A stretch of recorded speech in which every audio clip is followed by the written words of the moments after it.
મિત્રો આ છે આઈફોન 11 મોડેલ। આની પ્રોબ્લેમ શું હતી કે આગળ વિડીયોમાં તમને જણાવેલું હતું કે આનો એપલનો લોગો આવે છે અને જતો રહેતો હતો। હવે આનું સફળતાપૂર્વક સોલ્યુશન કરવામાં આવ્યું છે કે લોગો હવે જતો નથી અને મોબાઈલ ઓન થઈ ગયો છે।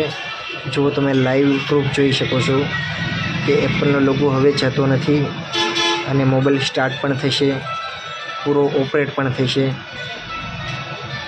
જો મોબાઈલ ઓન થઈ ગયો છે।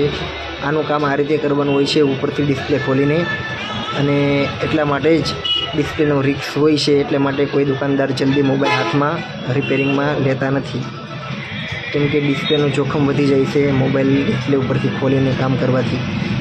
આપણે માર્કેટમાં કોઈ પણ નવું મોડેલ આવે એપલનું તો કોઈ પણ પ્રકારનું રિપેરિંગ કામ આપણે કરી આપીશું। તો મિત્રો ક્યારેક વિઝિટ કરો Angel mobile repairing centre Gariadhar. તમારા ગ્રુપમાં કોઈ પણ મોબાઈલ એપલ યુઝ કરતા હોય અને એને કોઈ પણ પ્રકારની જો પ્રોબ્લેમ હોય તો આપણે પ્રોબ્લેમને ફિક્સ કરી આપીશું। બસ મારું એસ્ટિમેટ પોસાવવું જોઈએ, 2200 અથવા 3000 રૂપિયા જેવું એસ્ટિમેટ થઈ શકે તો આવો Angel mobile repairing centre Gariadhar, Apple મોબાઈલના સ્પેશિયાલિસ્ટ। ધન્યવાદ।